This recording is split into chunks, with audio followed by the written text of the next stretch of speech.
Bom, gente, e a gente já falou sobre os verbos biformes, uniformes e triformes. Eu vou falar aqui de uma atividade de revisão que vocês vão fazer agora. E antes de vocês fazerem essa atividade de revisão, eu vou dar uma explicaçãozinha aí, uma relembrada do que a gente estudou antes desse intervalo que a gente teve, né?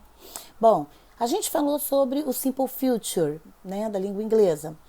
Para a gente usar o futuro, a gente precisa usar o verbo auxiliar will, ok? I will go to the beach. Eu irei à praia. O verbo auxiliar will indica que a frase está no futuro. Mas se eu usar na forma negativa, eu não irei à praia. I will not go to the beach. Eu não irei à praia. Ou I won't. A gente vai juntar o will com o not e vai se tornar won't. Essa é a forma contraída, contracted form, ok? I will not go to the beach ou I won't go to the beach. Eu não irei à praia.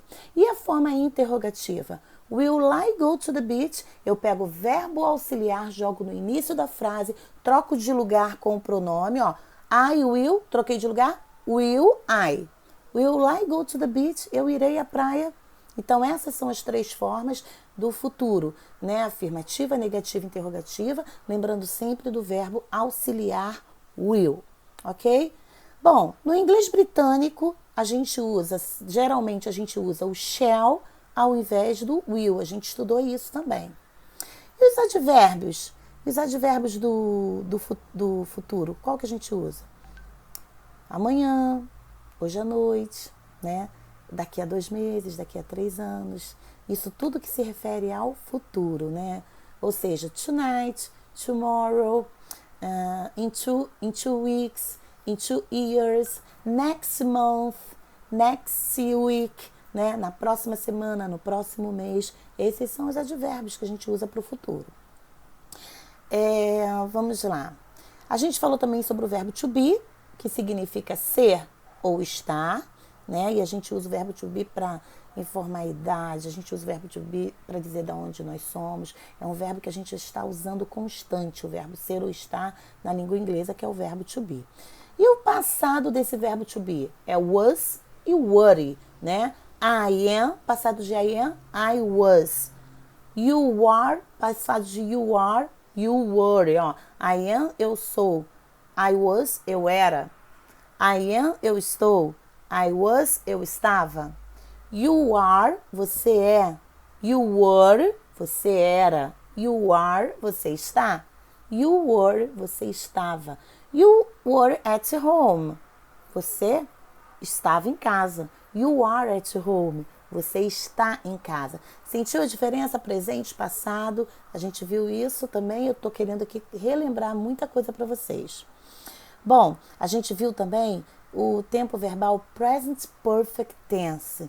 Esse tempo verbal indica ações que começaram no passado e ainda tem relação com o presente. Então, se eu falo I work at that school since 2010. Eu trabalho naquela escola desde 2010. Então, essa ação começou no passado e ainda continua, porque eu ainda trabalho nessa escola. Ok? Entenderam a situação? Muito bem. Como que eu formo esse present perfect tense?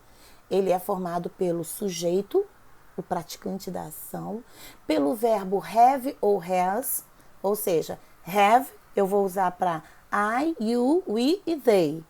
E o has eu vou usar para a terceira pessoa do singular, he, she e it, ok? E eu preciso também do verbo principal, né, no particípio do passado, e mais o complemento. Então, quando eu falo I have worked at that school since 2010, eu estou usando essa frase no present perfect. Ó. Eu have worked, tenho trabalhado, né? At that school, naquela escola, since 2010, ou 2010, desde 2010. Então, eu formo a frase, esse tempo verbal, dessa forma. Sujeito, verbo have ou has, verbo principal no particípio do passado e mais o complemento, ou seja, o restante da ação. Ok? Verbos do particípio do passado, vocês vão ter que estudar ele também aí. O exemplo, como é que eu vou fazer? Tem aquela tabelinha do infinitivo, simple past, past participle.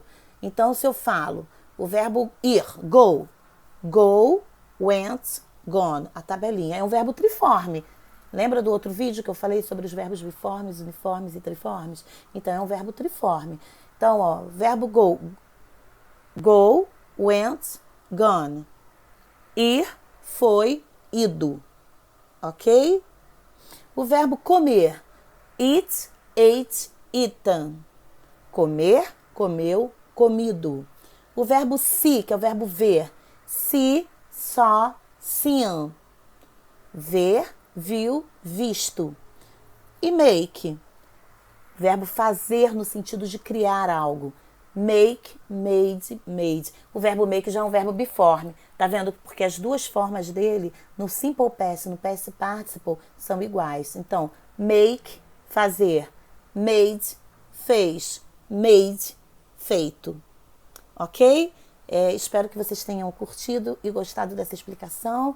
E eu já vou enviar as atividades para vocês. Bye, bye.